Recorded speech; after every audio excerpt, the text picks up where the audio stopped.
산산이 부서져야 하는 자아. 우리는 주님께 철저하게 순복해야 하고 자신은 철저하게 부서져야 한다. 미쳤다. 예수님조차 가족들과 유대인들에게 이런 말을 들으셨다. 예수의 친족들이 듣고 그를 붙들러 나오니 이는 그가 미쳤다 밀러라. 그리스도께 미쳤다는 신자들이 있다. 휴거에 대해 말하면 미쳤다는 조롱을 듣는다. 한국 교회뿐 아니라 세계 공통이다. 미치지 않고는 순교할 수 없고 박해의 자리에 스스로 들어가는 일은 없을 것이다. 어떤 지인은 이렇게 말한다. 내 생애에는 주님이 오시지 않을 것 같은데요. 누군가는 더 간절한 마음이 커지는데 다른 사람은 있던 마음마저 사라지는 일도 있다. 오늘은 깨어있지만 내일은 졸 수 있기에 매일 자신의 영혼 상태를 점검해야 한다. 미친 자들과 미치지 않은 사람은 차이가 있다. 미치지 않은 사람은 말만 한다. 행동까지 옮기기에는 위험하기 때문이다. 미친 사람들은 자아가 깨지는 과정을 거치면서 훈련받고 성숙해져야 한다. 온갖 좋은 것은 주님으로부터 오고 그것만 가치가 있다. 주님은 기도하는 자에게 있다. 주님은 애통하고 회개하는 자에게 있다. 주님은 사람의 교리와 신학과 종교에 있지 않다. 주님은 말만 하는 사람에게 있지 않다. 주님은 성령이 그 안에 거하시는 자에게 있다. 주님은 정결하고 깨끗한 자에게 있다.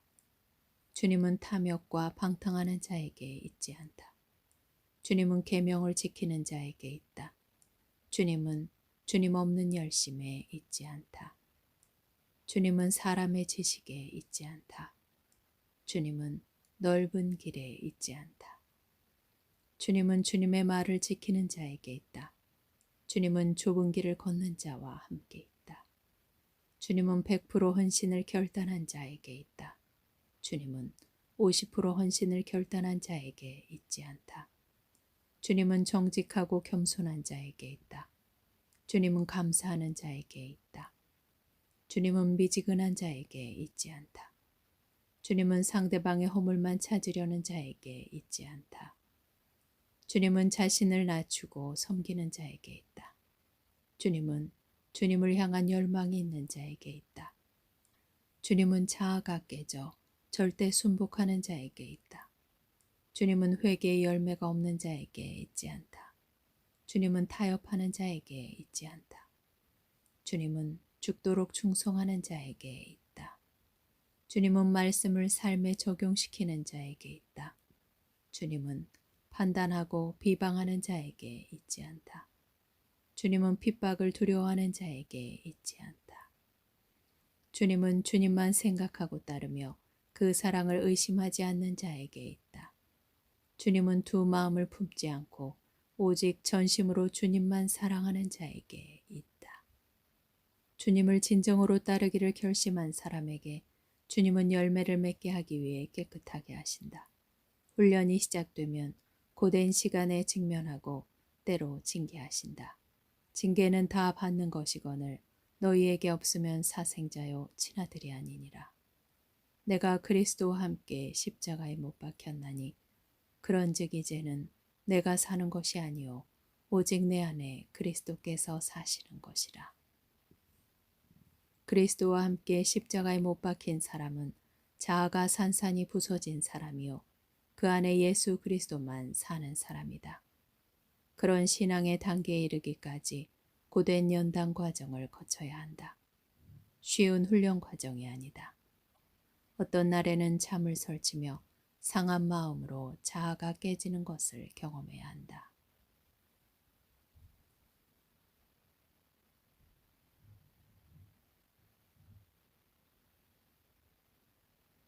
주님, 내가 하는 일이 비록 주님의 일이라도 주님께서 함께하지 않으면 멈추게 해주십시오. 주님께서 함께 하신다면 힘겨워도 앞으로 나가게 해주십시오. 힘들어도 짖어야 할 때 짖게 하시고 침묵해야 할 때 입을 다물게 해주십시오. 훈련 과정을 잘 수료하려면 우리가 성경 밖에서 얻은 잘못된 지식과 정보를 버려야 한다. 성경에 기록되어 있는 그대로 보아야 하고 불순물을 섞거나 사람의 지식이 우선되어서는 안 된다. 주님께서 제자들을 택하실 때 오염되지 않은 어부들을 사용하신 이유이기도 하다. 오염된 지식들이나 사람의 교리는 떼어내기가 좀처럼 힘들다. 말은 그럴듯하게 하지만 거의 회개하지 않는데 주님은 말이 아니라 열매를 보라 하셨다. 많은 사람들이 쉽게 부안해동되는 이유는 하나님의 말씀에 기준이 확립되어 있지 않기 때문이다. 세상과 사람에게서 받은 지식과 교리와 신학을 다 쓰레기처럼 버린 제로 베이스 상태에서 오직 성령의 도우심을 구하며 성경을 보아야 진리가 보이기 시작한다. 그렇지 않으면 그들이 보는 성경의 해석에 왜곡이 일어나는데 마치 색안경을 쓰고 보는 것과 같기 때문이다. 개인적으로 경험한 영적 체험도 성경보다 우선하지 않아야 한다. 모든 사람들의 성품 속에는 변질된 요소들과 쓴뿌리들이 자리 잡고 있다. 악한 생각들, 성적인 부도덕, 도둑질, 살인, 간음, 탐욕, 악의, 속임수, 방탕, 질투, 중상, 교만, 어리석음이다. 이와 같은 사람의 열심들로 인해 자신의 영적 상태가 방해를 받고 교회는 분열하고 어려움에 처한다. 하지만 우리는 자신들이 얼마나 부정하고 추한 모습인지 깨닫지 못하는 경우가 허다하다. 눈앞의 상황이 우리의 마음을 누르고 아프지만 주님께 도우심을 구해야 한다. 우리의 자아가 깨지고 오직 성경 안에 자신을 비추고 회개하는 이유는 이 때문이다. 이 때문에 사람들은 저마다 다양한 관점을 갖는다. 천사들의 관점에서는 아들이 하등한 사람으로 태어난다는 것이 쇼킹한 뉴스였을 것이다. 하지만 천사들은 아들이 탄생하기 전에 사람들보다 먼저 그 소식을 알았고 구속사에서 더 넓은 관점을 가지고 있었다.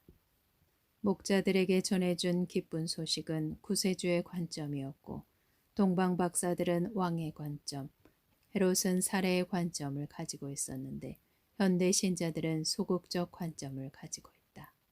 이미 성취된 사건도 이럴진데 미래에 일어날 일의 삶을 건다면 제정신이 아니라는 말을 듣는 것은 어찌 보면 당연하다. 고쳐서 사용하면 괜찮을 그릇들은 다윗, 베드로, 바울, 욥, 예레미야, 에스겔이었고 그들은 평생 자아가 깨지는 과정을 지나야 했다.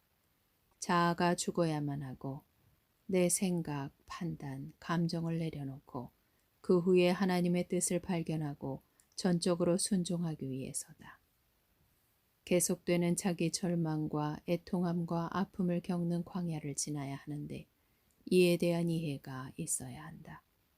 광야 학교 과정을 거치는 신부들은 점점 하나님의 성품을 닮아갈 것이다. 우리에게 시간이 얼마나 남았는지 모르지만 가장 신경 써야 할 것은 회개다.